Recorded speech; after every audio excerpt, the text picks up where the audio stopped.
இப்போ எங்கே இருக்குன்னு பார்த்தா பேசஞ்சர் ட்ரெயின் மணி பார்த்தா கரெக்டாக ஒரு 6:30 இருக்கும். பயாட்ட போய் ஒரு 100 ரூபா வாங்கிட்டு அட்வான்ஸ் பண்ணிட்டு காலையில் டின்னர் சாப்பிடணும். நேற்றே கேட்டேன், நேற்றே இருந்துட்டாரு, நேற்றே கொடுக்குறேன்டாரு. இன்னைக்கு காலைல போய் வாங்கிட்டா. பேக் சைடில் தான் அவருக்கு வீடு. அவர்கிட்ட போய் வாங்கிட்டு அடுத்த ஸ்டேஷன் வந்து சென்ட்ரல்ல இருந்து ஒரு 3 ஸ்டேப் தள்ளி மெரின் லைன்ல ஒரு பீச் இருக்கு. சரி போய் பாட்டு வரலாம். இன்னைக்கு ஃபுல்லா தூங்கவே இல்லை, அந்த பிளாட்ஃபார்ம்ல தூங்குறக்கே விடல. அப்படியே உட்காந்துட்டே இருந்தா அவ்வளவுதான், தூக்கம் போயிருச்சு. அதான் சரி பீச் போய் பார்த்துட்டு அப்புறம் ஒரு 10 மணி 11 மணி கேட்டு அங்க போய் பையா கடைக்கு போயிட்டு வரலாம்னு சொல்லிட்டு அப்படி சரி பீச் போயிட்டு நான் போடுறேன். நெக்ஸ்ட் ஸ்டேஷன் எது வந்திருக்கு, செர்ரி ரோடு, அதுக்கப்புறம் மெரின் லைன், அதுக்கப்புறம் பீச் ஸ்டேஷன் தான். நான் போயிட்டு இங்க ஒரு ஸ்டேஷன் ஒன்று வந்திருக்கு இருக்கு. இப்போ 6:30க்கெல்லாம் கூட்டல, 9:30க்கு. சரிங்க வீடியோ எடுக்கலாம்னு பார்த்தா, சரி அதுக்குள்ள ரிட்டர்ன் வந்துட்டேன்னா இங்க எவ்வளவு கிரௌடா இருக்கு நான் வீடியோ எடுத்து காட்டுறேன். சரி நான் பீச் போயிட்டு வீடியோ போடுறேன். எவ்வளோ தூரம்னு தெரில. இப்போதான் இறங்கி ட்ரெயினுக்கு இறங்கி பீச் ஸ்டேஷன் சொன்னாங்க, இதெல்லாம் நடக்க சொன்னார். ஐயாட்டு தான் வந்து கேட்டேன், கேட்டு அப்படியே போயிட்டுருக்கேன். ஆல்ரெடி 1/2 கிலோமீட்டர் வந்தாச்சு. தெரிஞ்ச லெஃப்ட் திரும்பினா பீச்சுன்னு நினைக்கிறேன், பார்ப்போம். ஆமாம், இதில் எங்கே பீச்சே தெரில, காக்கா தான் தெரியுது. இங்கே தான் உள்ளே போன்றானுங்க. பீச்சு கிட்ட ஒருத்தங்கான எல்லாம் ரோட்டில் இருக்காங்க. காலையில போனா பீச்சுட்டு தான் நிறைய பேர் இருப்பாங்கன்னு சொல்லுவாங்க. இங்க என்னடானா பீச் இருக்க ஒரு சவுண்டு கூட காணோம். காத்தால தேவையில்லாம வந்துட்டோமோன்னு தோணுது. சரி பக்கத்துல போய் பார்ப்போம். அப்படியே லைன்ல இருங்க, சாரி அப்படியே வீடியோ பாருங்க. ஒரு ரெண்டு பேர் வந்தாங்க. சரி அவங்க கிட்ட கேட்டா அவங்க இந்த சைடு மறுபடியும் திருப்பி விட்டானுங்க.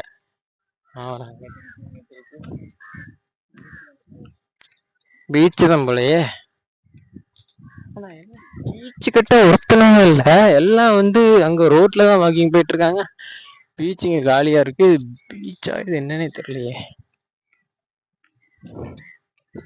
காக்கா வேணா இருக்கு எக்கச்சக்கமா. பேண்ட் சட்டையை போட்டு பீச்சுக்கு வர ஒரே ஆள் நான் தான். என்ன பண்றது, சட்டையை மட்டும் நாளைக்கு எங்கேயாவது போட்டு துவைக்கணும். இந்த பையா கடையிலேயே துவைச்சு போட வேண்டியதான். அவர்கிட்ட ஒரு டிஷர்ட் வாங்கி போட்டு. பீச்சு காணமேடா. இருக்கு, உங்களுக்கு வீடியோல தெரியுதா? தெரியுது. நல்லாவே இருக்கு. ரைட்டு. அந்த சைடு ஒரு என்ட்ரன்ஸ் இருக்கு, இந்த சைடு ஒரு என்ட்ரன்ஸ் இருக்கு போல. அந்த சைடு ஒரு என்ட்ரன்ஸ். நான் கால் கூட நினைக்க மாட்டேன், ஏன்னா எல்லாமே மைக்கு முதல் கொண்டு இதுக்குள்ளதான் இருக்கு. அதனால நான் எதுவும் பண்றதுக்கு ஐடியா இல்லை. சும்மா பார்த்துட்டு நேரம் இருந்துட்டு அப்படியே போக வேண்டியதான். சாப்பிடணும், பசி உயிர் போகுது. இந்த பசியில பீச்சுக்கு வேற நடக்க விட்டாங்க ஒரு கிலோமீட்டரு. அதில் போய் சாப்பிடணும். வேளாங்கண்ணி பீச்சிலலாம் சட்டை போட்டு அந்த கோயிலுக்கு போயிட்டு பீச்சில் குளிச்சுட்டு இருக்கோம், அந்த மாதிரி வந்துருக்கு. சட்டையை போட்டு பீச்சுக்கு நிற்க ஒரு மாதிரி கூச்சமா இருக்கு. சரி ஓகே, இதுதான் பீச்சு. அதான் பாருங்க, ஆனால் பீச்சில் இவ்வளோ கூட்டம் கம்மியாக நான் இன்னைக்கு தான் பார்க்குறேன். இல்லை எனக்கு தெரிஞ்சு இது வந்து பீச் தான். இது ஏதோ பேக் சைடுன்னு நினைக்கிறேன். அவ்வளோக்கும் கூட்டம் இல்லை, ஒன்றும் இல்லை, யாரும் குளிக்காமலாம் இல்லை. காலங்கத்தால குளிக்க மாட்டாங்க, ஆனால் அது பீச் மாதிரியே இல்லை. எனக்கு தெரிஞ்ச பீச்சோட பேக் சைடில் நின்றுட்டு பீச்சுன்ட்டு இருக்கான்னு நினைக்கிறேன். ஏதோ ஃப்ரண்ட் சைடு ஒரு பீச் இருக்குன்னாங்க, அது ரொம்ப தூரம் போகணும், இது போனால் பக்கம்னு சொன்னாங்க. அந்த பீச்சாக தான் இருக்கும், அந்த பேக் சைடாக தான் இருக்கும். இதனா குளிக்கிறதுக்கு உண்டான பீச் மாதிரியே தெரில பாருங்க. அதை வச்சு தான் சொல்கிறேன். சரி கொஞ்ச நேரம் இருந்துட்டு கிளம்ப வேண்டியதான். போய் சாப்பிட்ணும் முதல்ல, அதுதான் முக்கியம். ஒரு மாதிரி நல்லா இருக்கு. அப்படியே அங்க பாருங்க, ஜூம் பண்ணியிருக்கேன். வீடு அப்படியே பீச்சு அப்படியே வந்து அப்படியே இடம் ஒரு மாதிரி நல்லா இருக்கு. இப்ப தெரியுதா, நல்லா விடிஞ்சிருச்சு. ஒரு 10 நிமிஷம் தான் இருக்கும், ஃபுல்லாவே விடிஞ்சிருச்சு. அவ்வளவுதான், இங்க ஒன்றும் இல்லை பார்க்குற மாதிரி. பீச்சு இதே எங்கள் பசங்கள்லாம் வந்திருந்தானுங்கன்னா அதே இப்படி இங்கே திரும்பி நின்றுருப்பானுங்க. திரும்பி நின்றுட்டு உலகத்தினோரம் நின்று, இல்லை இது காலையில் டைம்னா வந்து அது என்ன பாட்டு, வாழாயன் கை ரெண்டுத்தையும் விடுதி வச்சுக்கானுங்க, வாழாயன் வாழ்வே வாழவே, அந்த பாட்டு போட்டுருவானுங்க. நானும் அப்படிதான் பண்ணுவேன். இப்போ பண்ற கால் இல்லைங்காட்டி இப்படி பண்ணிட்டு இருக்கேன். சரி, இங்கிருந்து கிளம்ப வேண்டியதுதான். இங்க அவ்வளவு நல்லாவே இல்லை, சும்மா ஒரு டைம் பாஸ் ஆக மாட்டேது. இப்படி பஸ்ஸுக்கு வெயிட் பண்ணுவேன்னு நினைக்கல. இங்க கேட்வே இங்கிருந்து ஒரு 2 ஸ்டாப் தான் அம்மா. அதுதான் போயிடுவோம். பேசிட்டு இருக்கும்போதே பஸ் வந்துருச்சு, அதான் டப்புன்னு ஏறிட்டேன். இங்கிருந்து ஒரு 5 ஸ்டாப்னு சொன்னாங்க. கேட்வே 13 ரூபா டிக்கெட். இது ஏதோ சொகுசு பஸ் ஆமா, பஸ் அங்கே பயங்கரமா இருக்கு, நல்லா இருக்கு. சரி, ஓகே. இந்தாச்சு கேட்வே ஆஃப் இந்தியா. உள்ள போயிட்டு இருக்கேன். அங்கே லாஸ்ட் போகணும்னு நினைக்கிறேன். சரி, ஓகே. அவ்வளோ தூரம் இருக்கு, நான் அங்கே போயிட்டு வீடியோ போடுறேன். பக்கத்துலேயே ஒரு பெரிய பில்டிங்கா இருக்கு. இது என்ன பில்டிங்னு தெரில. கேட்வே பக்கத்துல ஒரு 2 பெரிய பில்டிங். இந்த பில்டிங் நல்லா இருக்கு. கேட்வேவோட கூடவே பார்த்தா அதுக்கு மேல கட்டிட்டு இருக்காங்களாமா. கேட்வே இப்போ ஓப்பன் இல்லை. அவ்வளோ ஒரு சரியான ஷாட்டு. பூரால அப்படி ஜம்முன்னு பறந்துச்சு. மறுபடியும் ஏதோ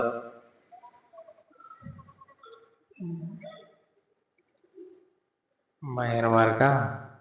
அப்படியே வரும்போது இன்னும் எல்லாமே பறந்துச்சு. ஓகே, கேட்வே ஆனா வந்தது வேஸ்ட். அங்க பாருங்க, ஏதோ கன்ஸ்ட்ரக்ஷன் ஒர்க் போயிட்டு இருக்கு போல. இதோட இந்த பில்டிங் எனக்கு பிடிச்சிருக்கு, பயங்கரமா இருக்கு இந்த பில்டிங். ஒண்ணுமே இல்லை, எல்லாம் புறா மட்டும்தான் பறந்துட்டு இருக்கு. அங்க அப்படியே அப்படியே போனா ஒரு வாக்கிங் ஸ்ட்ரீட் மாதிரி இருக்கு. எல்லாம் அப்படியே வாக்கிங் போயிட்டு இருக்காங்க. இங்க நல்லா இருக்கு பாருங்க. பொறுப்பு கட்டுற பாருங்க. ஒரு நிமிஷம். ஆலையில ஒரு பீச் ஏதோ பார்த்தோம்ல, அதே மாதிரி சேம் இங்க ஒண்ணு இருக்கு. எல்லாம் பாக்குறதெல்லாம் இப்படிதான் இருக்கு. இப்ப நல்லா இருக்கு. இந்த இதோட பார்க்கும்போது நல்லா இருக்கு கேட்வே. இந்த கன்ஸ்ட்ரக்ஷன் ஒர்க் போலன்னா இன்னும் கொஞ்சம் நல்லா தான் இருக்கும். இது என்ன வாக்கிங் ஸ்ட்ரீட்டா என்னன்னு தெரியல, ஃபுல்லா கூட்டமா இருக்கு. காலையில அங்க போனதுக்கு இங்க வந்திருக்கலாம் உருப்படியா. இங்கோட கொஞ்சம் நல்லா இருக்கு, டைம் பாஸாக தான் இருக்கும். இங்க வந்திருக்கலாம்.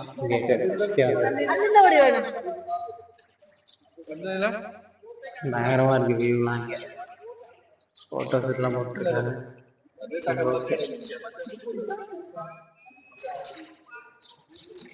அந்த கேட்வேவோட அப்படியே அந்த சூரியனோட ஒரு கவர் வந்தது வேற ஒரு இடம். அதுக்கு சம்மந்தமே இல்லாத இடத்துல இருந்து போட்டோ எடுத்துட்டு இருக்க மாதிரி இருக்கு.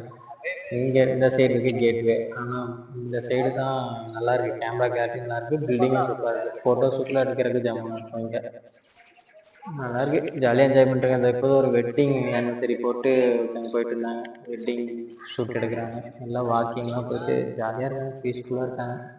நல்லா இருக்கு, இந்த ஏரியா ஒரு மாதிரி பீஸாக இருக்கு. விட்டு போறதுக்கே மனசு இல்லை, பயங்கரமா இருக்கு. ஒரு வெயில் வர வரைக்கும் அப்படியே இங்கே இருக்கலாம்னு முடிவு பண்ணியிருக்கேன். சூப்பரா இருக்கு. அப்படியே நீங்க நிக்க அப்படியே பீஸ்ஃபுல்லா இருக்கு, ஜாலியா இருக்காங்க. சட்டையை போட்டு நிக்கிறதுக்கு ஒரு மாதிரி கிடப்பாரு. ஒரு டிஷர்ட் இருந்துச்சுன்னா நல்லா இருக்கும் போட்டு ஜாமுன்னு. அந்த கேட்வேல இருந்து கிளம்பியாச்சு, மும்பை சென்ட்ரல் போயிட்டு இருக்கேன். போயிட்டு இன்னும் சாப்பிடல எதுவுமே, இன்னும் சாப்பிடல எதுவுமே. சாப்பிட்டு அப்படியே அந்த ஸ்வீட் கடை போயிட்டு ஒரு 5 மணி வரைக்கும் அங்கே ஒர்க் பண்ற மாதிரி இருக்கும். இருக்கு மும்பை சென்ட்ரல் தான் இறங்கிட்டேன். மும்பை சென்ட்ரல் வந்தாச்சு. ஒன்றும் இல்லை, போர் அடிச்சுன்னா ஒரு 1/2 hour வந்து இங்க இந்த இதில் நின்னோம்னா போதும். சொல்றதுக்கு இல்லை, ஒன்றும் இல்லை. இந்த கீழே பிளாட்ஃபார்ம்லாம் பார்த்தா அத்தனை பேர் க்ரௌடு. அங்கெல்லாம் போனை எடுக்கவே முடியாது, அந்த அளவு க்ரௌடு. அவ்வளோதான், நீ போயிட்டு சாப்பிட போனோம். சாப்பிட்டு வந்து இங்கே தான் கொஞ்சம் கிளியராக இருக்கு. சாப்பிட்டு வந்து அங்கே பையா கடைக்கு போயிட்டு அங்கிருந்து அடுத்து நைட் எங்கே போகிறதுன்னு யோசிக்கணும். யோசிச்சுட்டு அப்புறம் சரி ஓகே கடைக்கு போயிட்டு அடுத்த வீடியோ போடுறேன். என்னோட கேமரா வைக்கிறதுக்கு அந்த மைக் எவ்வளோ, அந்த ஃபோன் மைக் எவ்வளவோ மேலே, கொஞ்சம் எவ்வளவோ தெளிவாக இருக்குது. மும்பை சென்ட்ரல்லேருந்து கிளம்பியாச்சு. இது வந்து மும்பை எல்டிடி. இங்கேருந்து தான் நம்ம அடுத்த டெஸ்டினேஷன் போக போகிறோம். இந்த எல்டிடி வரக்குள்ள நான் பட்ட பாடு சப்பா, கிட்டத்தட்ட 3 ட்ரெயின் மாதிரி இருப்பேன். ஒரு கால் டாக்ஸி, ஒரு ஆட்டோ பிடிச்சி வந்தேன். ரொம்ப கஷ்டப்பட்டேன். பையா கடையில் வீடியோ போட முடியல, அது எடுக்க முடியல. அது ஏன்னு சொல்கிறேன். அப்புறம் சாப்பிட்டது ஒரு ஒர்ஸ்ட் எக்ஸ்பீரியன்ஸு, தேவையில்லாத வேலையாயிருச்சு. அதெல்லாம் நான் உள்ளே போயிட்டு சொல்கிறேன். டயர்டாக இருக்குது எனக்கு. சென்ட்ரல் தான் மெயின் நினச்சா இது அதுக்கு மேலே இருக்குது. Full crowd. ரொம்ப எல்டிடி மெயின். நான் சவுத் சைடு வர்றதுக்குலாம் இங்கே தான் வந்து பஸ் ஏறணும், ட்ரெயின் ஏறணும் போல். ஃபுல் க்ரௌடாக இருக்குது. இருக்காங்க, ஒரு ஊரே இருக்காங்க. இது குட்டி மும்பை மாதிரி இருக்கு. அது போகுது. இதோட எல்லாம் ஓடுறாங்க ட்ரெயினுக்கு. இதோட மும்பை வீடியோ வந்து முடிச்சுக்கலாம். ஏன்னு கேட்டால் அவ்வளோதான். எனக்கு ஃபோனில் எல்லாமே சார்ஜ் கம்மியாயிருச்சு. இன்னும் 9:30க்கு வந்து ட்ரெயின் எடுத்துருவாங்க. மும்பை பற்றி சொல்லணும்னா மும்பை வந்து பயங்கரமாகவே ரொம்பவே பயங்கரமாக இருந்துச்சு. அதுவும் நான் வந்து ஒரு 2-3 வீடியோலாம் எடுக்கல. 2-3 பக்கம் போனது, மதியானம்லாம் போனது வந்து லோக்கல் ஏரியா. அதெல்லாம் வந்து ரொம்ப பயங்கரம். எப்படின்னா அந்த மாதிரிலாம் எப்படி வாழ்கிறாங்கன்னே தெரியாத மாதிரி அவ்வளோ இதாக வாழ்ந்துட்டு இருந்தாங்க. அங்கெல்லாம் வீடியோ எடுக்க கூட மனசு வரல. அதெல்லாம் பார்த்தா ரொம்ப கஷ்டமா இருந்துச்சு. அதுக்கப்புறம் ஓகே தான். இங்கே மெட்ரோலாம் எப்படி யூஸ் பண்ணுறாங்கன்னு இங்கே தான் கற்றுக்கணும். ஒரு நிமிஷத்துக்கு 5 மெட்ரோ 6 மெட்ரோ வந்துட்டு போய்கிட்டே தான் இருக்குது. அது ஒரு 1000 பேர் 2000 பேர் ஒரு 5 நிமிஷத்துக்கு ஒருக்கா ட்ராவல் பண்ணிட்டே தான் இருப்பாங்க. பயங்கரமாக யூஸ் பண்ணுறாங்க மெட்ரோலாம் இங்கே. இப்போ கூட பாருங்க, இந்த ஜங்ஷன் அப்படியே காமிச்சேன்ல, அது வந்து இப்போ உள்ளே போனோம், உள்ளே ஃபுல் ஆயிடுச்சு. ஜங்ஷனே ஃபுல் ஆயிடுச்சு. ஓகே, அடுத்து வந்து என்ன சிட்டி போகிறோம் எங்கே போகிறோன்னு நான் டிக்கெட் காமிச்சிருப்பேன். டிக்கெட் எடுத்துட்டேன். அதை எதுவும் சொல்ல மாட்டேன். ஏதாவது கெஸ் பண்ணுங்க. பையா வந்து அங்கே ஏன் வீடியோ எடுக்க முடியலன்னா, அங்கே ஒரு ஓனர் வந்துட்டாரு. நேற்று நான் கேட்கும்போது அவர் ஓனர் இல்லை. அதனால அவர் பயந்துட்டாரு. என்கிட்ட கேட்காம ஏதாவது சொல்லிட்டியாடா அப்படின்னு சொல்லி பயந்துட்டாரு. அதனால வேண்டாம் பையா அப்படின்னாரு. சரி ஓகே அப்படின்ட்டு அவர் வந்து காலையில் சாப்பிட்றதுக்கு 100 ரூபா கொடுத்தாரு. அப்புறம் ஒரு 200 ரூபா கொடுத்துருந்தாரு. அதில் தான் டிக்கெட் எடுத்துட்டு சாப்பிட்டதெல்லாம் ஒஸ்ட்டு. சரி பசியில் சாப்பிடலான்னு பார்த்தா சப்பாத்தியும் வடபாவும் சாப்பிட்டேன். சப்பாத்தி ஓகேவா தான் இருந்துச்சு. வடபா வந்து சுத்தம். அதை வந்து அது இன்னுமே ஒரு மாதிரி நெஞ்சுக்குள்ளேயே இருக்கு. அந்த மாதிரி ஒரு ஒஸ்ட்டு. நல்லாவே இல்லை. சாப்பிட்றதெல்லாம் எனக்கு வீடியோ எடுக்க சுத்தமாக வரல. இந்த கையில் ஒரு கேமரா, இந்த கையில் ஒரு வீடியோ பிடிச்சிட்டு எங்கத்த போய் வீடியோ எடுக்கிறது? சாப்பிட்றத பார்க்கலாம். வேற ஏதாவது நல்ல ஸ்டாண்டு மாதிரி ஏதாவது வேணா அப்புறம் சாப்பிட்றது ஏதாவது போடுவோம். அவ்வளோதான். சரி ஓகே, நீ அடுத்த சிட்டி என்ன ஏதுன்னு ஏதாவது கெஸ் பண்ண முடியுமான்னு பாருங்க. நீயோட இந்த மும்பை விளாக் முடிச்சுக்கிறேன். அங்கே பாருங்க கொடி இருக்கு. கொடி தெரியுதான்னு தெரியலையே. இந்தியா கொடி ஜம்முன்னு இருக்கா. சரி ஓகே, டன்.